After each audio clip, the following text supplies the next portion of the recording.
శ్రీవారి లడ్డు పవిత్రత చాలా ప్రాచీనమైనది, ప్రాముఖ్యమైనది కూడా. దానిని పరమ పవిత్ర ప్రసాదంగా స్వీకరించే స్థాయి నుండి నేడు ఎన్ని లడ్డూలంటే అన్ని లడ్డూలు తిరుమల తిరుపతి దేవస్థానం అమ్మడం, భక్తులు కొనుక్కోవడం వంటి వ్యాపారంగా మారిపోయింది.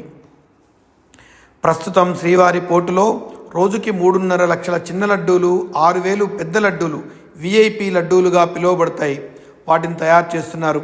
దీనికి గాను 615 మంది ఉద్యోగస్తులు, 416 మంది వైష్ణవులు, 210 మంది వైష్ణవేతరులతో కలిపి 1,200 మందికి పైగా పనిచేస్తున్నారు.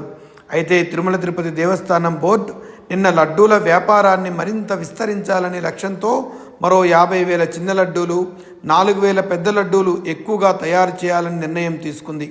దీనికోసం మరో 84 మంది ఉద్యోగుల నియామకానికి ఉత్తర్వులు జారీ చేసింది. లడ్డూ పరమ పవిత్ర ప్రసాదం నుంచి ఒక వ్యాపారంగా మారటం దురదృష్టం.